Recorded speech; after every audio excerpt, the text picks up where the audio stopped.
अमूमन जो है मैं अपने जब मैंने आगाज़ किया था शोज़ करने का रेडियो पे, तो रेडियो पे मैं नौजवानों के मसले-मसाइल जो है वो डिस्कस करता था। तो नौजवान जो हैं वो मायूसी का शिकार हैं ओवरऑल, ये सिर्फ़ एक किसी खित्ते की मेरा बात भाई तो नहीं नहीं है। होना। नहीं, नहीं, मैं बिल्कुल मायूस नहीं हूँ अल्हम्दुलिल्लाह। लेकिन वैसे जो मैं अभी ख़ैर आपने मुझे नौजवान समझा। मेरा भाई ये नौजवान है हाँ, भाई, हमारे नौजवान भाई है। के लिए एक रिश्ता भी दरकार है कि कोई इंशाअल्लाह, वो इंशाअल्लाह, खूबसूरत इंशाअल्लाह, गबरू इंशाअल्लाह, नौजवान इंशाअल्लाह। रिश्ता नौजवान दरकार है जल्दी। नौजवान अच्छा, अच्छा, अच्छा। लड़की, प्यारी सी लड़की। चलें, उसको हम बाद में करेंगे। लेकिन नौजवान जो हैं वो मायूसी का शिकार हैं, नौजवान जो हैं उनके पास कोई डायरेक्शन नहीं है। तो आज का जो नौजवान है, हर जिसका ताल्लुक किसी भी खित्ते से हो, वो कैसे डायरेक्शन हासिल कर सकता है और वो कैसे अपने आप को, अपने करियर को या अपने कोई भी ताल्लुक है, उसको कैसे बेहतर कर सकता है? डिप्रेशन से कैसे निकल सकता है? डिप्रेशन से गुस्सा मीडिया फील्ड में आने के लिए, राइट? हम मीडिया की बात कर रहे हैं। For example. और हम सबसे पहली बात ये होती है कि हमें अपने ज़हनों के अंदर से वो वाली सीधा सोच निकालनी होगी कि हमें सो कॉल्ड रेफरेंस की ज़रूरत है। हमें रेफरेंस की ज़रूरत होती है। बिल्कुल। लेकिन आपको हर जगह रेफरेंस की ज़रूरत नहीं होती। आपके टैलेंट को देखने वाले लोग मौजूद होते हैं। बिल्कुल। आपको अपना काम जो है वो करते रहना चाहिए और इस हद तक काम करना चाहिए, इतनी इंटेंसिटी के साथ काम करना चाहिए कि लोगों को लगे कि यार ये काम कर रहा है, इस बंदे को मैं काम देना चाहिए, देखना चाहिए, इसको मैदान में उतारना चाहिए कि मैदान जो है वो खुला हुआ है और हम जो है इसको छोड़ दें, ये काम है हमारे लिए कर देगा। वाह! ठीक है, तो सबसे पहले हमें अपनी वो वसीदा सोच से निकलना है कि हम जो समझते हैं कि हमें रेफरेंस की ज़रूरत है, हमें रेफरेंस की ज़रूरत नहीं है। वाह!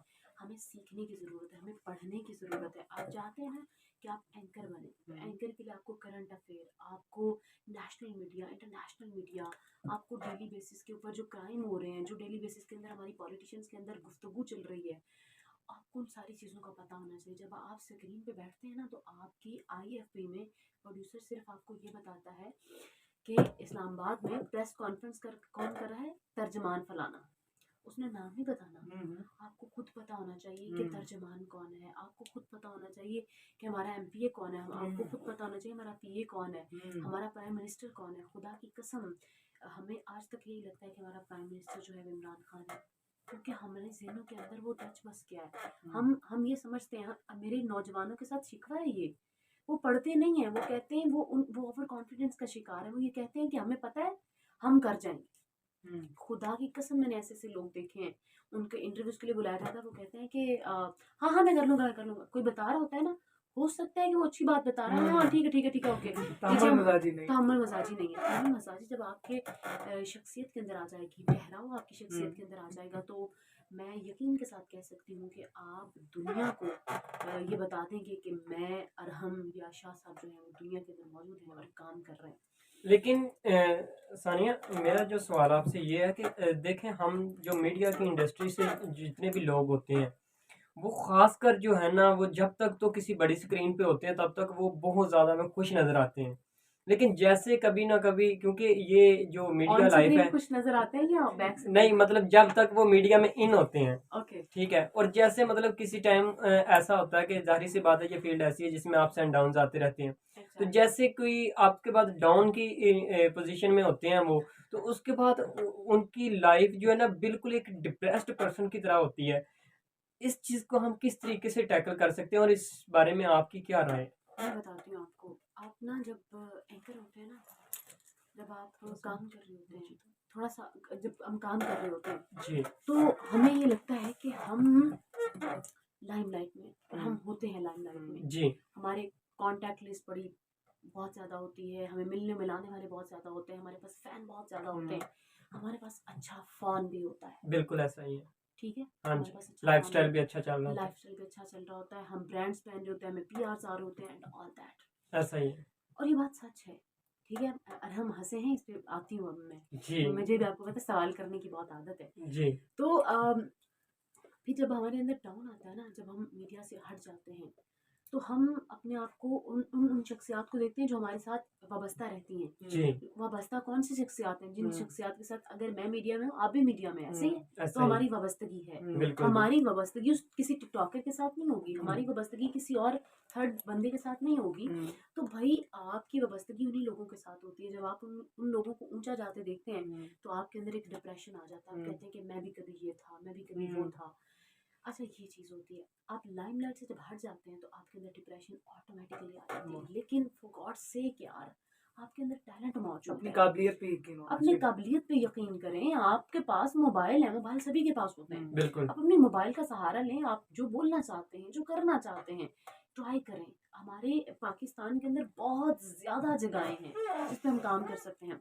फॉर एग्ज़ाम्पल, मैं हमारे पास टाइम है ना, फॉर जी एग्जाम्पल हम यूट्यूब की बात करें तो हमारे यूट्यूब पे किसी ने पॉडकास्ट शुरू किया तो हमने कहा जी हम पॉडकास्ट शुरू कर देते हैं। हमारे पास अब लिस्ट है, पूरी फहरिस्त है कि जो लोग पॉडकास्ट कर रहे हैं, बिल्कुल, ठीक और है, उनकी बहुत ज्यादा फैन फॉलोइंग फैन भी फॉलोइंग और है। अच्छे फॉलोअर्स पहले भी हैं। लोगों ने कहा कि जी व्लॉगिंग कर लेते हैं, अपने घर की डेली रूटीन, जी मैं ये कर रहा, मैं वो कर रहा हूँ, लोगों ने इंटरेस्ट लेना शुरू कर दिया। ऐसा ही है। अब लोगों ने पॉडकास्ट देखना शुरू कर दिए। बेसिकली हम खुद जो है सोसाइटी बनाते हैं। जी हम पीटीवी देखने वाले वो लोग हैं जो हिजाब पहनते थे, जी ठीक है, जी जी आज वही एंकर्स हैं जो खुले बालों के साथ बैठती हैं, उनको गले में दुपट्टा लेना पड़ता है। ये सोसाइटी किसने बनाई है? मैंने, आपने और सबने बनाई है, बिल्कुल ऐसा ही ठीक है। आज अगर यूट्यूब के ऊपर मैं पॉडकास्ट की बात करती हूँ या डिजिटल मीडिया की बात करती हूँ, तो पॉडकास्ट एक बंदे ने शुरू किया, बाकी लोगों ने शुरू कर दिया। हम्म, भाई बहुत सी जगहें हैं, बहुत से खाली खाने हैं जो आपने पुर करने हैं। वाह, आपको लगा व्लॉगिंग है, आप व्लॉगिंग करना शुरू कर देते हैं। आप कहते हैं कि स्टोरीज हैं जो जो डिजिटल मीडिया पे होनी है, वो हम सारे यूट्यूबर्स जो भागना शुरू कर देते हैं।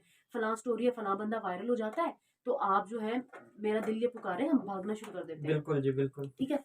ऐसा नहीं होना चाहिए। फॉर मैं कहती हूँ आप सब लोगों को अपनी डायरेक्शन चेंज करनी चाहिए। जहाँ हजूम भाग रहा है ना, वहां आपकी बात नहीं बननी। हवा आ, में हवा की सिमत में तो हर बंदा गुड्डी उड़ा देता है। बिल्कुल। मजेदारी तो तब है जब आपकी सिमत में हवा ना चल रही हो, फिर आप इंतजार करें हवाएं, कोशिश जारी रखें, हवा आएगी और आपकी और गुड्डी जरूर ऊंची उड़ान बिल्कुल भरेगी। इंशाल्लाह इंशाल्लाह असल में इंशाल्लाह। बात ये है ना कि अल्लामा इकबाल रहमतुल्लाह अलैह फरमाते हैं कि अफराद के हाथों में है अक़वाम की तकदीर, वाह, हर फर्द है मिल्लत के मुकद्दर मुकद्दर का का सितारा। सितारा। सितारा। ठीक है, ज़ाहिर सी बात है जो है ना, वो कतरे कतरे से दरिया बनता है, तो इसी तरह हर फर्द फर्द से माशरा बनता है, और जब इंसान बनते हैं तो उसके बाद जो है ना वो कौम बनती है।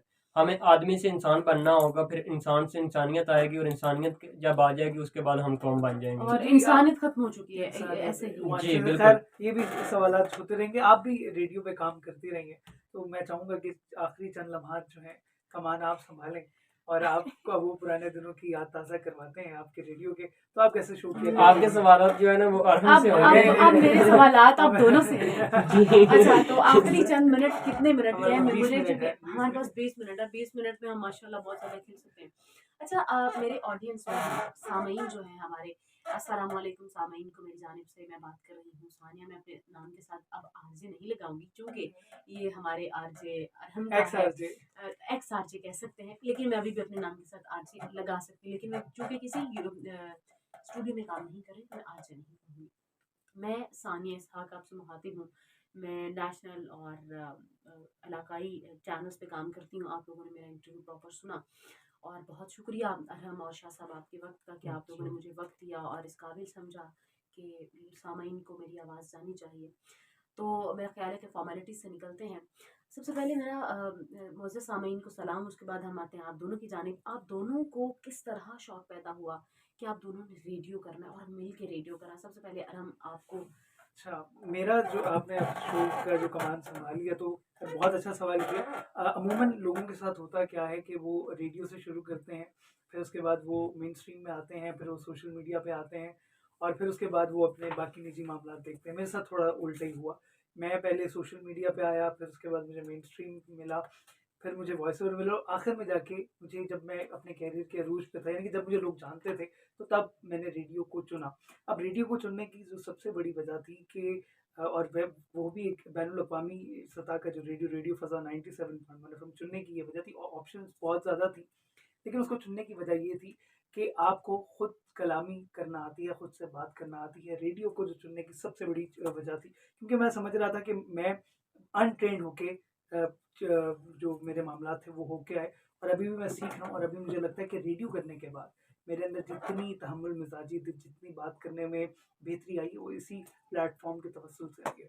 तो ये वजह थी वैसे। जी शाह साहब आप बताइए। जी, मैं तो जब मेरे मैथ कम्युनिकेशन में नमल यूनिवर्सिटी में मेरा हुआ एडमिशन, उससे पहले मैं मेडिकल फील्ड से वाबस्ता था, और मैं जो है ना बाय चॉइस जो है ना वो अपनी मर्ज़ी से, क्योंकि पैशन था बहुत ज़्यादा इस फील्ड में आने का, तो मैंने अपने पैशन और प्रोफेशन को एक करने के लिए मैंने मैथ कम्युनिकेशन में एडमिशन लिया और फर्स्ट सेमेस्टर से मैंने इंटर्नशिप स्टार्ट कर दी। मैंने जो है ना एज ए रिपोर्टर काम करना शुरू किया था, उसके बाद एज अ न्यूज़ एंकर किया, उसके बाद as a news voice over artist किया और उसके बाद फिर पिछले 1.5 साल से मैं एज एक PR कंपनी में एज असिस्टेंट मैनेजर मीडिया काम कर रहा हूँ। लेकिन ये सारा सफ़र तो अपनी जगह था, लेकिन जो सबसे ज़्यादा मैं चाहता था कि कहीं ना कहीं जब भी मैं कोई रेडियो में कोई चीज़ देखता तो मैं कहता था कि रेडियो पे ज़रूर जाना है। तो उतने में मेरी शनासाई अरहम भाई से काफ़ी देर पुरानी है। तो अरहम भाई ने मुझे जो है ना कुछ देर पहले एज अ गेस्ट यहाँ पे जो है ना इनवाइट किया। तो जब मैं एज अ गेस्ट आया तो फर्स्ट टाइम मुझे एक्सपीरियंस हुआ कि ये दुनिया जो है ना ये उस दुनिया से बिल्कुल अलग है। ये वो दुनिया है जब आप बोल रहे होते हैं और आप ही सुन रहे होते हैं। ये मैंने जब लगाए हैं तो मैं अपनी आवाज़ खुद सुन पा रहा हूँ। तो जब ये वाली जो फीलिंग थी और उसमें हमारा जो वो शो था वो 2 घंटे हमने बोलना था और 2 घंटे हमारे किस तरीके से गुजरे हमें पता भी नहीं चला। जिस तरह आज वाले शो में हुआ। यकीन माने बिल्कुल ऐसा ही। तो उसी टाइम मैंने जो है ना अरहम भाई से रिक्वेस्ट की, मैंने कहा यार मुझे ना रेडियो करना। अच्छा। जब मैंने इनसे कहा कि रेडियो अरहम भाई ने करना कहा बैठ जाओ और हम तो इन्होंने क्या कहा, इन्होंने कहा कि अगले हफ्ते से आप पक्के हैं। अच्छा। मुझे यकीन नहीं आ रहा था, मुझे अच्छा, अच्छा। बिल्कुल यकीन नहीं आ रहा था और मैं इतना एक्साइटेड था। अरहम भाई का तो लेवल है सर। यकीन माने मैं इतना एक्साइटेड था और मैं वो बार के बार पैसे दिए मैं अच्छा आपको ऐसे ना बोले। आप इनसे पूछ नहीं, सकते ये हैं। मेरे छोटे भाई हैं और बहुत इज्जत करते हैं। जब इन्होंने मुझे कहा कि आप अगले हफ्ते से जो है ना एज अ होस्ट यहाँ पे होंगे तो मैं एक्साइटेड होके चला तो गया, लेकिन रात को इनसे पूछे, मैंने इनको फिर मैसेज किया कि यार हाँ भाई पक्का ना? नहीं उड़ा नहीं उड़ा। पक्का ना।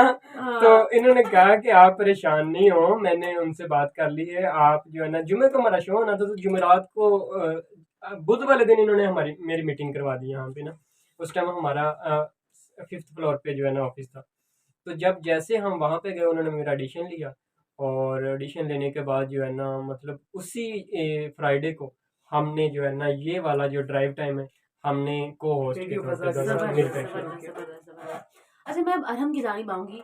अरहम, आपने बताया कि आपने बहुत ज़्यादा चीज़ें जो हैं वो की। मुझे आपकी स्ट्रगल के बारे में कुछ पता है। आप सबसे बताएं, ज़्यादा बताएं कि आपको कौन सी जगह पे आने के लिए सबसे ज़्यादा स्ट्रगल करनी पड़ी, क्योंकि टाइम आपके बहुत ज़्यादा आता है। और एक और चीज़ जो मैं इस चीज़ में ऐड करना चाहूँगी, आपकी लफ्ज़ों के अंदर जो मोहब्बत है वो बहुत ज़्यादा मैंने देखी। आप लफ्ज़ों का हक अदा करते हैं जो कि एक इंसान के अंदर होना चाहिए। आपके लहजे के अंदर जो शगुफ्तगी है, जो आपके मिजाज के अंदर ठहराव है, उस चीज़ की मैं बहुत ज़्यादा कायल हूँ। तो ये ठहराव तो आपने बताया कि रेडियो के दरअसल से आया, लेकिन जो आपकी एक स्ट्रगल है वो कहाँ से शुरू होती है? स्ट्रगल की जो कहानी है वो थोड़ी सी बहुत पुरानी है, लेकिन आपको बतानी है तो आपने पूछा है तो खैर स्ट्रगल का जो सिलसिले का जो स्ट्रगल का आगाज़ शुरू हुआ वो कॉलेज लाइफ से शुरू हो गया था। और जो एक निजी बहुत ही एक बड़ा इदारा है वहाँ पे तकरीरों का जो था वो सिलसिला शुरू हुआ। और जो मेरा पहला टॉपिक था वो था कि Urdu should be the medium of instruction इन पाकिस्तान, और मैंने उसको अंग्रेज़ी में प्रेजेंट करना था। तो उस वक्त अंग्रेज़ी इतनी अच्छी थी कि खुद को भी नहीं समझ आती थी कि क्या बोल रहा हूँ, मेरे तो वाला हिसाब था। सामईन को क्या समझ आ गई। खैर, तो वो एक तकरीर की तो वहाँ से पज़ीराई मिली और फिर उसके बाद यूनिवर्सिटी गए। तो यूनिवर्सिटी में भी तकरीरों का सिलसिला जो है वो जारी रहा और उसके साथ-साथ फिर कहते हैं कि एक्स्ट्रा को-करिकुलर एक्टिविटीज़ का बड़ा इम्पैक्ट होता है। तो विदिन आई गेस 1 साल के अंदर मैं अपनी सोसाइटी का, डिबेटिंग सोसाइटी का जनरल सेक्रेटरी हुआ। और जनरल सेक्रेटरी होने के बाद जो है एक इवेंट होता है एमवीएन की तर्ज के ऊपर, अक़वाम मुत्तहिदा की तर्ज के ऊपर तकरीरी मुकाबले मुनक्किद कराए जाते हैं, एमवीएन उनको कहा जाता है। तो वो कंडक्ट करवाए। तो उससे एक मुझे किस्सा याद आ गया कि 2016 के अंदर मैं वहाँ पे as an participant, as an मुकर्रर गया हुआ था बोलने। तो मेरे साथ मेरी चाचू की बेटी भी थी, वो वहाँ पे एजुकेट कर रही थी, जज कर रही थी। तो वहाँ पे मैंने उन्हें देखा तो मैंने उनके पास गया, उनको जाके मैंने कहा कि आप अभी इधर क्या करें? मुझसे 1 साल 6-7 महीने बड़ी हैं। तो हमें बताया गया था कि जो बड़ी होती हैं तो उनको बड़ा इंटरेस्टिंग मुखातिब करते। तो जी उन्होंने कहा कि हाथ पकड़ा मेरा, मुझे साइड पे ले गई। मुझे कहती हैं कि यहाँ पे ना मुझे मुतारिफ ना करवाना कि तुम मेरे कज़न हो। उस वक्त हालात हमारे जैसे थे वो आपको मैंने बताया हुआ है। तो मैं नहीं चाहती कि मेरी वजह से, तुम्हारी वजह से मेरी यहाँ पे बेइज्जती हो, क्योंकि वो एलीट क्लास के थे और हम ज़रा उनका उठना बैठना। खैर, तो वो यूनिवर्सिटी जो थी वो सेम थी और अल्लाह का करना ऐसा हुआ कि उसी जामे में मेरा दाखिला हो गया। और 1 साल के बाद उसी इदारे का वही इवेंट था और उसका एक सोशल इवेंट था रात को, क्योंकि आपको पता है एम्बियंस के अंदर रात को सोशल्स भी होते हैं। कवाली नाइट थी, तो कवाली नाइट पे वो बाहर खड़ी हुई हैं और उनका कोई रेफरेंस नहीं था, उन्होंने कवाली अटेंड करनी थी, इस बार एजुटिकेट नहीं करने आई थी। और पिछली बार जब वो आई थी एजुटिकेट करने, तो वो किसी के रेफरेंस से आई थी, मैं नाम नहीं लूँगा खैर। तो उन्होंने लाख लगा लिए, तो उनको गार्ड एंटर नहीं होने दे रहा। तो खैर उन्होंने कहा कि ना फलां जो है वो जो इस इवेंट का है वो मेरा कज़न है। तो मुझे गार्ड की कॉल आई, तो मैंने गार्ड की कॉल पिक की, मैंने कहा जी खैर है? कहता बाबू एक छोर आई खुलोती है, कहती है मैं तुम्हारी कज़न हूँ। मैंने कहा क्या नाम है? उन्होंने कहा कि फलां फलां ये नाम है। मैंने कहा हाँ मेरी कज़न है, उनका नाम लिख लें, आईडी कार्ड ले लें और उनको आने दें। तो फिर ये मुझे बात में समझ आई कि जिस इदारे में उन्होंने कहा था कि मुझे यहाँ पे मुतारिफ ना करवाना और वहाँ पे मेरा तारुफ दे के उनको एंट्रेंस देनी पड़ी, तो खुदा की लाठी जो है बेआवाज़ है। तो ये स्ट्रगल का हिस्सा ही होती है, तमाम तर चीज़ें जो हैं ये आपके साथ चलती रहती हैं। वक्त मामला जो है ये बहुत जालिम है, बिल्कुल। बहुत ज़्यादा हिस्ट्री रिपीट होती है, यकीन बिल्कुल, माने, बिल्कुल, होती है। बिल्कुल। मुकाफाते अमल में ला मुकाफाते के अमल खड़ा में, कर बिल्कुल। देती हैं। तो अल्लाह ताला का हर काम में बेहतरी है और अमूमन मुझ पे ये भी कहा जाता है कि आपके पास तो मीडिया की डिग्री नहीं। देखें, मीडिया की डिग्री होना ना होना वो एक बात की बात है। आप ये देखें कि मयार क्या है, अगर आप मयार पे, आपके मयारात पे जो एक स्टैंडर्ड्स आपने क्रिएट किए हैं, अगर उस पर पूरा उतराचार है, तो ज़रूर आपको एग्जैक्टली। उस मेरे मौका ना देना चाहिए। इंस्टाग्राम पे चूंकि फैन फॉलोइंग है, हुँ, तो मैं आज किसी चैनल में गई, वहाँ पे मैंने इंटरव्यू देना था, मेरा ऑडिशन था। हुँ, जी। मेरे साथ जो लड़की बैठी थी, वो लड़की वो थी जो मुझे मैसेज करती थी डेली कि आप अच्छा बोलती हैं, मुझे बता दें कि किस तरह बोला जाता है। और मैं उसको वॉइस मैसेजेस में बताती थी, मैं नहीं जानती थी वो कौन हुँ, है। हुँ। लेकिन हिस्ट्री चेक करें ना कि मैं उस चैनल में ऑडिशन देने गई और वो इसी चैनल में बैठी हुई है और वो मेरे क्या है साथ। वही तो नहीं जो मैं सोच रहा हूँ? नहीं वो नहीं अच्छा, वो सात वाली शेर पे बैठी हैं और मैं इस शेर पे बैठी अच्छा, हूँ। अच्छा। और मुझे उसके इंस्टाग्राम मैसेजेस जो है मेरी बी से नाम तो नहीं शुरू होता उनका? नहीं तो मेरा जो है क्या से कहते हैं, मैसेजेस और मेरे वॉइस मैसेजेस जो मेरी आंखों के सामने निकलना शुरू हो गए। मैंने उस लड़की को सलाम बुलाया, मैंने कहा अस्सलाम वालेकुम, क्या हाल है? कहती हैं वालेकुम सलाम। आपको पहचाना नहीं? उसने मुझे नहीं पहचाना, यकीन माने नहीं पहचाना। ऐसे ही तो जब मैंने बोला वहां पे, वो मुझे जानती थी लेकिन हाँ। उसने मुझे इग्नोर किया। इग्नोर किया। तो मैंने बैठते साथ जब बैठी तो मैंने कहा, मैंने फिर बैठते साथ भी सलाम बुलाया। जब मैं स्टूडियो में एंटर हुई तो मैंने तब भी सलाम बुलाया। जब मैं उसके साथ चेयर पे बैठने लगी मैंने तब भी कहा, मैंने कहा अस्सलाम वालेकुम, कैसी हैं आप? जी। तो कहती वालेकुम अस्सलाम। मैंने कहा वक्त भी कितना जालिम है ना। एक वक्त था कि जब आप कुछ कहा करती थी और मैं ये कहा करती थी, और आपने जब पहला ऑडिशन देना था मैं आपके साथ बैठी थी। आज जब मैं ऑडिशन दे रही हूँ तो आप मेरे साथ वाह! बैठी हैं। उसने मुझे यूं देखा, कहती कैमरे चल रहे हैं, माइक चल रहा है, तो ज़रा ख्याल कीजिए। वाह! तो मैं उस वक्त वहाँ पे चुप थी क्योंकि वक्त तो जालिम है ना। बिल्कुल ऐसे ही जी। वक्त और बहुत हमारे ज़्यादा पास भी वक्त जालिम हो रहा है क्योंकि 3 से 4 मिनट हैं। तो जाते-जाते सानिया क्या मैसेज देना चाहेंगी? शायद जी आपका कोई सवाल हो तो आप भी करना।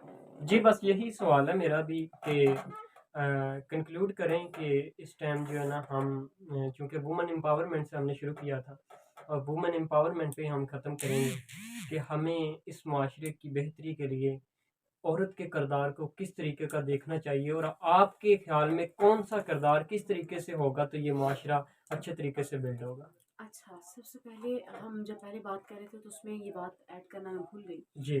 ख़वातीन को अगर आप आगे लाना चाहते हैं तो आपके अंदर जो दरिंदगी है मर्दों के अंदर, जी, जी। माज़रत के साथ, जी, जी, उस बिल्कुल। चीज़ को ख़त्म करना होगा। ऐसा ही है। एक औरत जो है बंद कमरे के अंदर अगर 1 या 2 मर्दों के साथ बैठी हुई है तो बाहर ये इमेज ना जाए कि अंदर कुछ ना कुछ तो हुआ होगा बिल्कुल। माज़रत के साथ। बिल्कुल, बिल्कुल, ठीक है? बिल्कुल, बिल्कुल। तकद्दुस रखना हो। तकद्दुस रखना होगा। हमें एक खातून को इतना सिक्योर करना होगा कि जितना वो अपने बाप बेटों के साथ सिक्योर महसूस करती है। बेशक, ठीक है? बेशक। तो हमें सबसे पहले औरत को इतना ज़्यादा सिक्योर करना है, इतना ज़्यादा सिक्योर करना है कि वो महसूस करे ये भी मेरा भाई है, ये भी मेरा बाप है, ये भी मेरा अब्बू है। और मैं कहती हूँ कि बाप और भाइयों के अलावा आपको कोई सिक्योर करना नहीं जानता। तो मेरी तमाम मर्दों के साथ ये गुजारिश है कि अपनी उस हफ्ज़गी से, अपनी उस बेबसी से, अपनी उस बेचारगी से निकल आइए जो आपके अंदर सिर्फ सो कॉल्ड ये पाया जाता है कि हमें खातून को देख के सिर्फ वाहियात बातें ही करनी है या हमें खातून को देख के यही कहना है ओ वेट चेक करके। ठीक है? किस्सा मुख्तसर वो कहते हैं कि औरत को मुझे ये उसके बदन बताएं से कि आगे भी देखिए। औरत को शर्म व हया दें, बिल्कुल। औरत को बापर्दा बिल्कुल, समझे, वो बिल्कुल। जिस तरह के लिबास में भी है। बिल्कुल, हया तो बिल्कुल। आँख का होता है, आपके आँख की हया है तो सब कुछ मामला ठीक हो, लेकिन मुझे देखें, अगर पर्दे का हुक्म औरत को है तो हया का और नज़रें चुराने का नज़रें जो है ना झुकाने नीचे का के झुकाने का हुक्म जो है वो मर्द के मुझे लिए भी है। ये बताएँ कि तो इस चीज़ को जाते-जाते रेडियो फ़ज़ा के लिसनर्स और हमारे शो के लिए क्या पैगाम देना चाहेंगे आप? सबसे पहले तो मैं तमाम सुनने वालों को बहुत ज़्यादा शुक्रिया कि उन्होंने 2 घंटे हमें सुना, और 2 घंटे बहुत ज़्यादा टाइम होता है कि हम आजकल के दौर में किसी को 2 घंटे दे रहे हैं। सुनने बिल्कुल। वालों को बहुत ज़्यादा शुक्रिया। आप लोगों का इनवाइट करने का बहुत ज़्यादा शुक्रिया। हम रेडियो फ़िज़ा जो है 97.1 एफ़एम, इसका मैं बहुत ज़्यादा मशकूर हूँ कि उन्होंने मुझे बुलाया। अरहम का शुक्रिया, शाह साहब का शुक्रिया कि उन्होंने शांत समझा रहें। कि हमें बुलाना चाहिए और यहाँ पे इस तरह की बात होनी चाहिए जो हमारे आजकल के अलमिया चल रहा है, उस पे हम किस तरह बात कर सकते हैं, किस तरह इस चीज़ को आगे लेके चल सकते हैं। और रेडियो जो प्रोग्राम है वो होते रहने चाहिए ताकि लोगों के अंदर आवाज़ों की जो शनासाई है वो ज़रूरी, क्योंकि बिल्कुल। आजकल हमने शख्सी शनासाई को बहुत ज़्यादा ज़रूरी समझ बिल्कुल। लिया है। अगर हम किसी से अननोन बंदे से पहले बात भी करना चाहते हैं तो पहले ख़तों का ज़माना था, हाँ जी। खतो-खताबत ख़तों किताबत होती थी, और आज हम कहते हैं कि वीडियो कॉल पे हमारी बात हो, हमें पता चले कि कौन इंसान है। बिल्कुल ऐसा ही तो है। मेरी गुज़ारिश है कि आप लोग रेडियो पे हैं, काम करते रहें, और आमीन। अरहम आप बहुत ज़्यादा तरक्की करें, शाह इंशाअल्लाह, साहब आप बहुत इंशाअल्लाह। ज़्यादा तरक्की करें आमीन। सलामत रहेंगे। और सलामत रहें। मेरे आपके पास बस का भी लफ्ज़ों शुक्र का लफ्ज़ों का बहुत ज़हीरा बहुत है, शुक्रिया, और बहुत अरहम मुझे दूर से ये कह रहा है, खुदा का वास्ता है चुप कर जाओ। आवाज़ की दुनिया में हमसे मोहब्बत करने वालों, आप सबका बहुत शुक्रिया। इसके साथ इजाज़त दीजिए। आरजे अरहम बट और आपका अपना आरजे उमर शाह। और आज की हमारी बहुत प्यारी और उनका लबो लहजा आपने सुना, उनकी आवाज़ गदाज आपने सुनी। हमारे साथ मौजूद थी मोहतरमा सानिया इसहाक साहिबा। आप सबका बहुत शुक्रिया। सानिया आपका भी बहुत शुक्रिया। आप सलामत रहें। इनके साथ ही हम मिलेंगे अगले जुमे इसी वक्त। अल्लाह हाफिज़। अल्लाह हाफ़िज़। अल्लाह हाफ़िज़। अल्लाह हाफ़िज़। बहुत मज़ा आया। आया मुझे हाँ, बहुत हर हफ्ते